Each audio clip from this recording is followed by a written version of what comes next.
as the Gurmat. So you'll start to listen these words a bit more frequently when we go through the presentation now.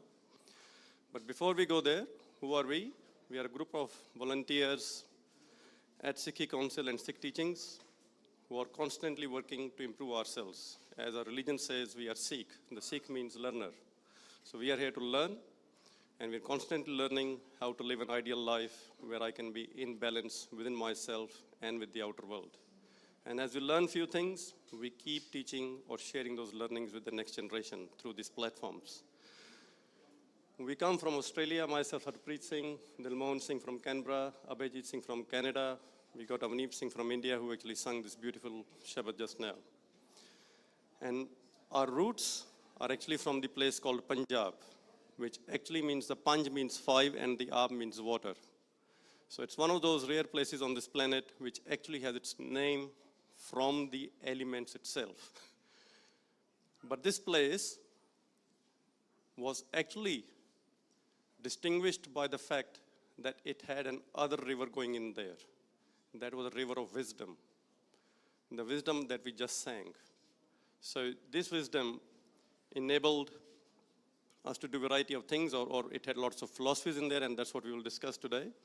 But this river was symbolic of the timeless spiritual wisdom which came from the enlightened ones, and we will actually share some of their lessons or the teachings as we go through the presentation today. But this timeless wisdom, it has got very, very deep connection with the elements, and that's what we wanted to share first.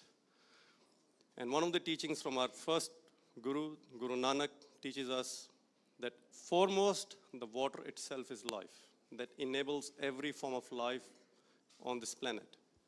So we believe our existence is actually because of these elements. And I'm not going to go into detail of a lot of these teachings because we are limited on time, but we are going to share some snippets of how deeply we are connected to the elements and what our faith is actually teaching us. Then again from the first Guru, the Guru Nanak, he then goes beyond water. He said, then where did the water come from? So before the existence of this planet or any life anywhere, there was truth. And from truth came the wind. And from wind, or the gases, then there was the water. And then all forms of life were manifested, but all forms of life then actually had truth within them. So in our faith, the truth is not different from us. So we are all the manifestation of the truth itself, but our existence in the physical way is very much dependent upon the wind and water. So that's, or all the elements. But then came the last, which is us. From the 5 elements, we were created. This is what our 9th Guru tells us. So I'm trying to also tell you the diversity of these teachings. It's not only from one person as such. It's 30 plus enlightened beings sitting in this holy book who are teaching us this timeless wisdom. Then the 9th Nanak teaches us that from these 5 elements, my body was created. The humanity was created. But what happened? It started to think that I'm too smart. Now I'm the one who's going to come here and fix this ecosystem. Although the ecosystem was created for me to exist, everything was put in the right place before I came on this planet so that I can actually coexist with these elements, and everything and anything that I need to exist is already there before I came. But I started to find the issues with everything. And this is where I started to assume, or I'm living in the illusion that I'm too smart. So that's a very high-level brief context of the wisdom that we bring here, and that's what we're going to use today to go through the discussion. But we'll go through the different phases of this discussion, and I will now hand it over to Dilmohan Singh, who is going to take through the next phase of the discussion. Thank you, Harpreet. Like the very first question which comes into mind when we talk about faith is faith is all about me and myself. How can faith help us develop any sustainable solutions for the world, for the nature, or for the external elements? Something which we need to think about, and we will talk about in our presentations, that what is the role of a faith when we talk about the sustainable development or the solutions for this very cause of this conference or our existence here today. Right. So what the timeless wisdom guides me is, if my mind is polluted, then everything else around me is polluted as well. If I need to develop any sustainable solutions, I need to work for the cause of the generations or the other species, or in general, the creation. If I have to play any role, I need to first look at myself and clean my mind. Let's take an example think a mind as a clean glass of water. If I keep putting the thoughts of self-centered ego, greed in my mind, what happens is it's just like throwing a piece of dirt in that clean glass of water. It will get polluted. Eventually, it will have shadows. It will have dirt. For me to be able to perform actions in the outer world, I need to first cleanse myself. My mind needs to be cleansed. Let's explore how it all is integrated. All the elements, as we all generally call the nature, my behavior is my nature. How my behavior or my nature is going to play a role in the external world, which is also called nature. How it is integrated. Two major things which we are going to take you through the rest of the presentation here is that we want to understand that how the lack of understanding about the elements exists in the climate cause this widespread distraction and the challenges which we all face today. As well as we also will go through how the timeless wisdom guides us to pure ourselves and how we can then cooperate with the coexistence and develop some sustainable solutions. Very first element which we are going to talk about today is air. From here, it's just like some characteristics of air. When we think about them, things which comes to our mind is that air has a mass. It's colorless. It's odorless. But the one thing which we would like to discuss here is the characteristic of air is it's movable. It's not stable. That's what we would like to go through into the next few slides. Something I would request, if you all can, just close your eyes for 10 seconds and think about a goal which you all would like to achieve.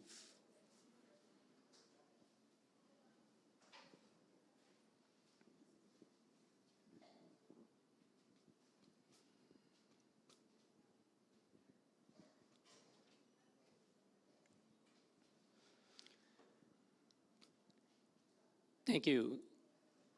This is again something to give all of us the opportunity to connect with ourselves and start thinking what our short-term or the long-term goal can be. When we start thinking about our goals, there are a few things come to our mind.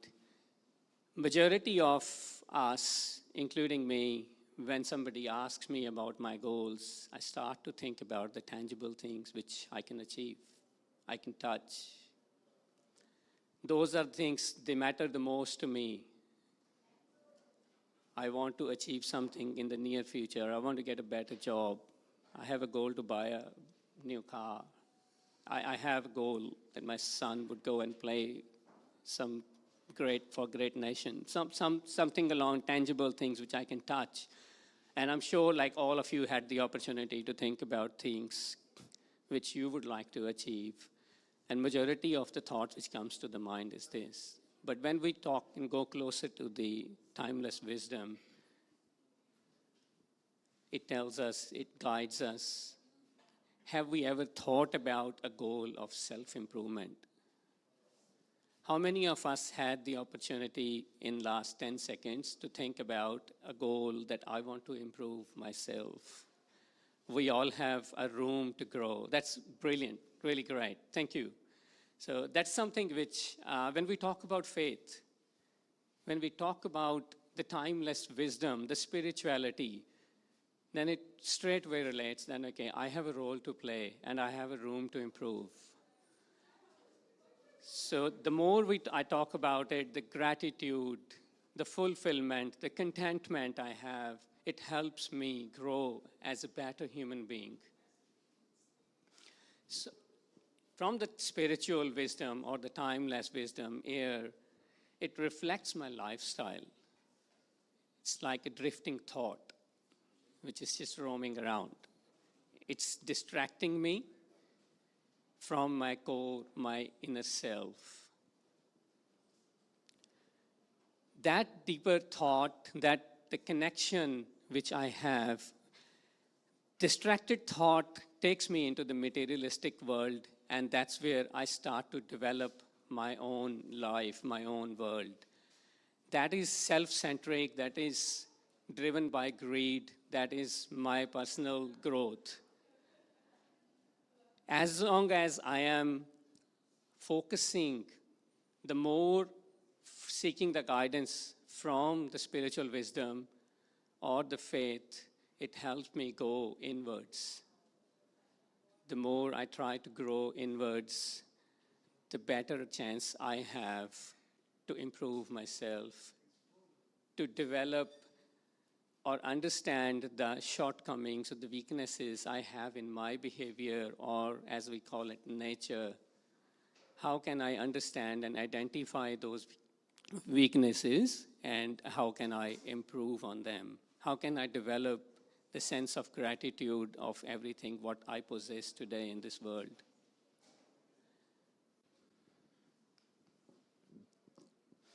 All right. So the distracted thought, again, what it does when it is developed through a polluted mind with the greed, with the ego, with self-centric thought, it then develops the processes, it develops the policies which can cause the distraction, the destruction, rather than giving anything positive back to the nature. So the polluted mind, again, it not only affects my personal life, it affects every other species around me. It's so self-centered, it is affecting everything and anything around me, which includes the nature, the trees, the animals, the birds, everything around me.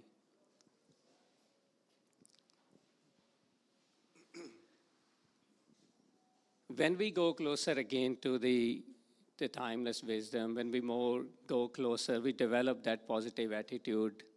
What comes out of this is the universal growth. When I start to clean my mind, the universal growth or universal brotherhood, the attitude which comes out of it is that I will start to work for the policies, for the programs that will help the humanity and the rest of the nature or surroundings to grow as well. So this is, I think, maybe a bit of a new concept where we are now trying to start to link the elements with my mindset. So if my mindset is polluted, as per our timeless wisdom, my air is drifting always away from where I was. And if I'm coming closer to the wisdom, then I'm coming closer to the core, because air is always in movement. We're not asking to stop it. We're just asking to change the direction of the air, in which direction I'm going. And the closer I come to myself, the more I understand my nature, the more I will understand the outer nature, and I will automatically start to work for it. Similarly, if you now go to the water, so it's actually got the teachings for all the different elements. So when we think about the characteristics of the water, we start to think it's colorless, it's odorless, it's shapeless. I can put it in any vessel. But the two key characteristics that our timeless wisdom actually picks about the water is actually, or maybe it's actually that it loses the temperature because of the external factors. So the water can't stay at its own temperature without, or it won't become cold unless I'm actually supplying the cold or the cold temperature from outside. And it won't go hot unless I'm actually supplying the heat from outside. And the other sort of the characteristic that our faith actually then talks about it is the fact that it is actually nurturing the nature without any discrimination. So to do that, we can again go through the activity, and we can all close the eyes for 10 or 20 seconds. And maybe Abhijit, if you can lead that. And so when we think about air and water in this context, let's continue what we were doing before. I'd encourage everyone, close your eyes for 20 seconds. I'll do it with you. And think about someone that you care for. Let's start with that. I'm thinking of my family. I'm thinking of the people that are here with me. And with your eyes still closed, think about someone you don't get along with. It might be someone that you have a petty grievance with. I know sometimes me and my brother fight. But it might also be something deeper, someone that you have a big difference with and you can't seem to figure out how to reconcile that. How are you feeling about that? And now as we think about water, you can open your eyes and listen to your body right now. How are you feeling when you're thinking about how you were feeling initially, thinking about the person that you love, the person you might not get along with? There's a difference. And so as we think about water, I'll pass it back, but continue to reflect on your emotions through these reflections as well. So this is how the water is then reflected in our timeless wisdom. The water in spiritual term reflects the temperament. So my temperament, when I'm actually thinking about someone I don't like, my temperaments start to go up and down. Or the ability to nurture without any discrimination. This is where the role of father comes in. If I go to any father and say, do you like your elder son or the younger daughter or the elder daughter or the younger son, they will say, no, there's no discrimination. I treat them equally. So this is what then our spiritual wisdom is telling us. And this is actually the verse from Kabir Sahib, who is coming from the central India. So you can actually also then start to think about the diversity that we are having from the enlightened ones across India, who are now teaching me that even if I adopt the nature of water, it actually becomes useless because the water is like, it's actually temperamental. So I will actually start to fluctuate. Depending on if someone starts to praise me, I start to cool down. If there's someone I don't like, I start to heat up. See? I'm actually living in the negative nature of the water. And if I'm living in that negative nature of the water, I'm actually fluctuating. Then I'm actually doing all these environmental things to either please someone. I'm not thinking about the environment. Either I'm trying to please someone, or I'm actually, because someone else has done it, now I should also do it because I want to be better than someone. If these becomes the drivers of what I'm doing in my life with the environment, it's not only generating the heat within me, the hatred, but see now even the world is talking about the global warming. It's nothing but the manifestation of the heat within me. We're not able to take these guidance from the wisdom that has been there for ages and ages sitting there. It's the manifestation of the heat of all the citizens now that is coming out. Because we are all living in greed. And when I see my heat coming outside, now, there's a global warming going on. There's an issue. But hold on, there was no issue when I was actually living in the greed. I wanted to be a billionaire. I wanted to do everything in the world. And I didn't care about the environment. But very smartly, I will also even put one thing in here, that now very smartly we'll say the climate is changing. But climate didn't change. It was existing here for millions and millions of years before we came. It's our mindset that is changing. But humans don't want to put anything on themselves. And that's what also our wisdom tells us, sabko pura aape hoye. They tell us that no human will always, ever take the blame. Because that's how we are. Even if the wisdom was telling me this is how we should be, we are never ever going to accept that this is who we should be. But if we actually again go back to the wisdom, we seek the guidance humbly, then we will start to adopt a different nature of water, which is a nature of nurturing. And that will start to lead me to the things which are going to be non-discriminatory to the whole world. But when it comes to very specifically to the water, we'll start to design those technologies that are going to actually push for the effective utilization of the local sources of water. And I will only take the example, very simple example from Punjab, where we used to have lots of wells till 1970s to get the water out. But then the grid came in. We wanted to keep increasing the production, nothing wrong in that, but we could have actually designed some better methods for that. We started to have the tube wells. The tube wells just have the endless flow of water coming out. And now in 30 years, we'll come to that too later on, that we have got issues with the groundwater levels. So whatever seemed all good 20 years ago, now it's becoming an issue because we never thought about this wisdom and how we can actually stay very contented and away from greed. And this is what this wisdom was telling us. So we'll go to the next one with the fire. Abhijit, do you want to run this one? Yeah, and as we have around 8 minutes left in this, when we think about fire, let's actually involve everyone here.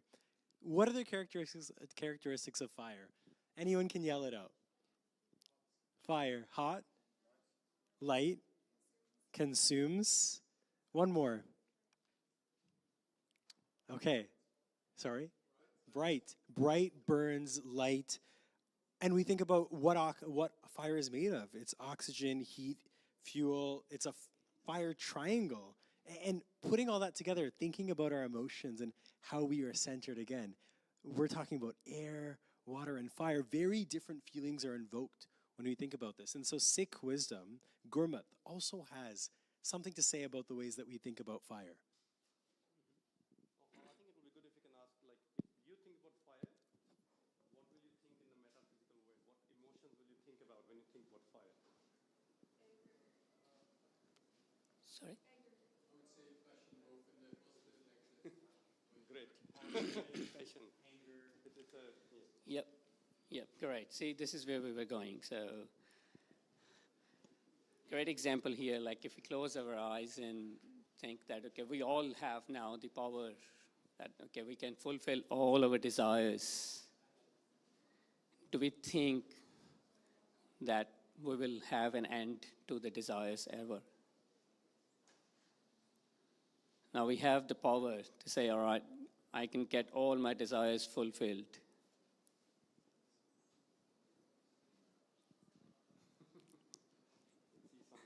Nods coming.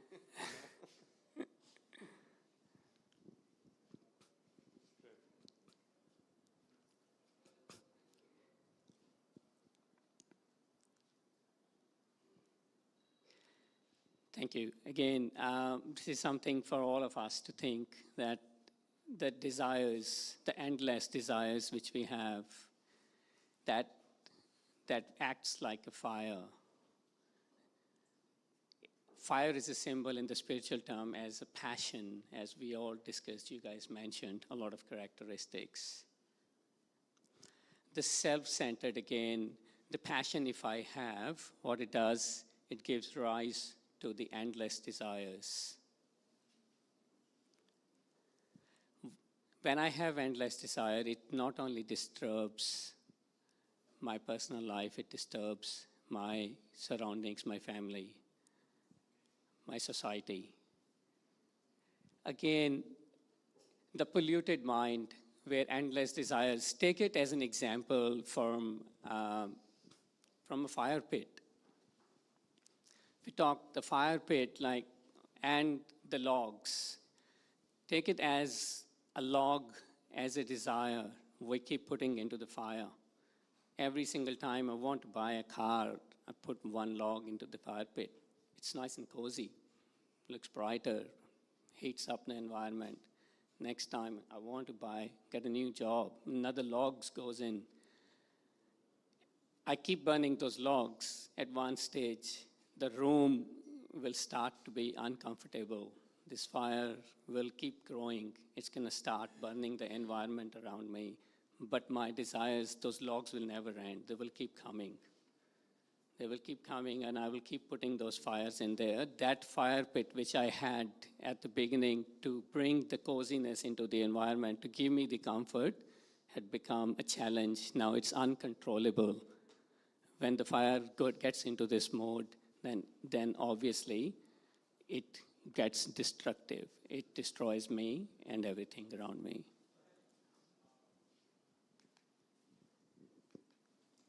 Oops. Oops. Something wrong in the name? You can- I think we have only just a few more minutes. Oh, okay, that's fine.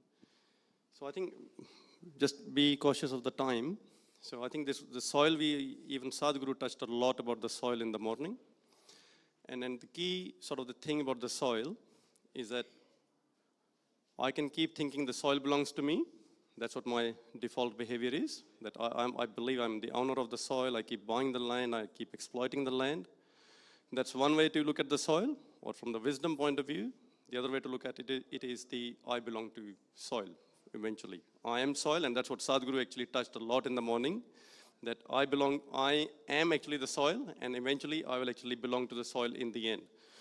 So and the other thing is that from the spiritual perspective, the whole mindset or the mental earth that I've got is also, it can be either fertile or infertile, like the physical land. And I think that's what exactly even Sadhguru was talking in the morning, that I can actually make the sand or the soil out of it. If I take all the nutrients out of the soil, it becomes sand.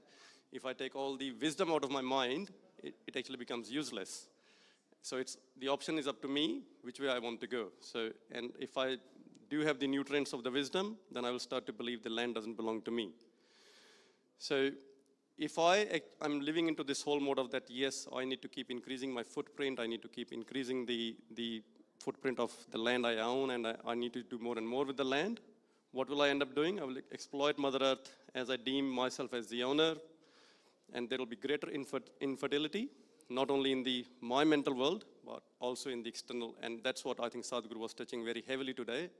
It's actually symbolic of my mental infertility, what we are actually now seeing in the lots of parts of the world. So I'm just connecting what Sadhguru said to more with the mindsets that we are carrying around. And then on the other side, if we actually start to cultivate our mindset with these wisdoms, what we'll start to do, we'll develop solutions that are about giving more to the nature as opposed to start taking more and more. And this is something we should all go and reflect ourselves. What exactly am I giving in my daily life to the soil? And personally, believe me, I'm very, very much struggling to actually identify even a single thing, because that's how the city lifestyles are. We are not giving anything back into the soil. So these are the 4 elements that we touched, how they're actually operating within my inner world and within the external world. So what does this all mean to me? So what this wisdom is telling me, that whatever I put into my vessel, now it can be the mental vessel or it could be the physical vessel. So our teachings are both metaphysical and physical, they operate at both levels. So whatever I put into my mind is what is going to come out. If I'm putting the greed, the anger, the selfishness, the aggression, the instability into my mind, that's exactly what is going to come out. Now, depending upon the sphere of my influence, if I'm just a common man doing all the wrong things in my house, I can only influence the things in my surroundings. As a family, if all of my family starts to do all the wrong things, maybe a bit more, or if you're all very good, maybe we can bring some benefit. And that's what I think even Sadhguru was talking in the morning when people come to him and say, oh, I will actually go and then do this thing in my kitchen garden. He said it's cute, but it's not going to make the difference. So as a family, we can't make the difference. Then it's a community, so I can do good things. As a community, it will make a better difference. And as a Sikh community, we do a lot of langar. It brings a lot of that positive change too. But as we start to go and become corporate leaders or political leaderships, and that's where the policy becomes very important, and the events like COP28 become very, very important. If our political leadership is not changing, because this is where the big change for the next 50 years or for the next 100 years starts to happen. And that's what this wisdom is telling me, that depending upon the sphere of influence, the imbalanced mind will create the long-term impacts on the imbalance of these 4 elements and the physical world. And then that's what we are seeing now. What happened 40 or 50 years ago is what we are seeing in the physical world now. I think I will skip this one as a space, which is actually a bit more, or maybe we'll very, very lightly touch it. The point we're trying to make on this one is that these 4 elements, we have a very, very profound connection as humans. We can touch them, we can feel them, we can actually think about them, we can talk about them. And yet, we have failed to create an ecosystem for these things. We have failed to create the balance within these things. But the space, something we have never actually even experienced. These 4 elements, they have got elasticity. If I keep doing something very much wrong, they will come back in the form of tsunami, in the form of earthquake, in the form of bushfires. They will keep coming back and they will balance themselves. But with the space, we don't have a lot of experience. And I personally get very, very, very stressed when people start to talk about space sustainability. People are not understanding we sustain because of space. We are no ones to actually create sustainability in space. So we have done all the wrong things in the 4 elements, but they're elastic, they may come back, and they may create the balance for themselves. But what will go wrong with this space, we don't know. So again, that is something for the future we need to be really thinking that is this sort of the thing we want to explore and we really want to go in that space.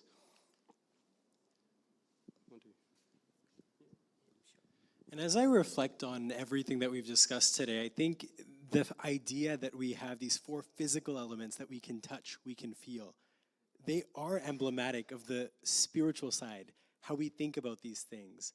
All of that makes a difference. And when we think about the climate crisis that we face in the world today, it's not just a crisis of the environment. It is a crisis of values. And the Sikh tradition, the Sikh religion, encourages you to look inwards within your own family, within your own spiritual wisdom. It doesn't mean just looking at what we have talked about here, but looking internally. What does your own faith, your own religion, what do you have to offer in terms of this? And I think it's also very intriguing the way that both individual and systemic change happen in a cyclical manner. That one cannot have a value shift when there are obstacles in a society to do so. As much as I may want to be sustainable in my own life, if I live in a place where I need a car, then I have no option but to drive a car. But at the same time, that political change, that leadership at a systemic level involves us changing our values. And so as I reflect on everything we've talked about here, this wisdom is within us and it's within our own communities. Understanding the individual and systemic change happens side by side, and we really encourage, go within yourself and within your communities to find that. Let's go back to the Punjab where we started our journey, where we come from, we all have our origin from. When the Punjab, the land was under the guidance of the spiritual wisdom or the indigenous wisdom, it was connected, it was delivered, it was following. They had the prosperity, which was the byproduct of it. But the more we drifted away from that indigenous wisdom, that spiritual guidance, started living with our own modern lifestyle, the way Punjab landed today is like we have high rises of the cancer cases, we have high pollution, we have water level dropping, we have challenges which comes along of my distraction and going away from the spiritual wisdom or the indigenous connection which we all had in that land. It's the only state we had in Punjab where there is a train designated to take the patients from their places to the cancer hospitals. It's called the cancer train. We'll just finish with this one. I think hopefully all of you have learned something. And then all we wanted to give the message was that the more we regard ourselves as the servants, caretaker, guest, and less of the leaders and owners, the easier we fulfill our temporary roles on Mother Earth. Understanding our role on planet Earth equips us to develop and implement holistic approaches and policies for the collective mental and physical prosperity and well-being of everyone, including the nature. And I keep telling people, when we are living in the democratic world, we say the democracy is about by the people. What's the next? By the people, by the people, of the people.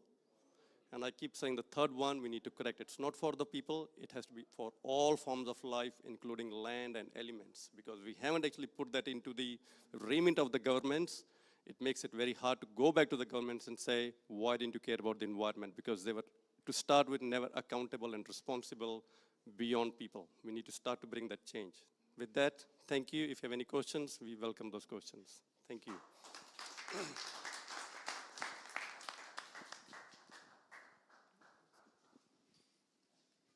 Thank you so much. I think that was a very different session from the usual ones we have at COPs, but that was the very purpose of the session, to connect the physical world with the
and we forgot.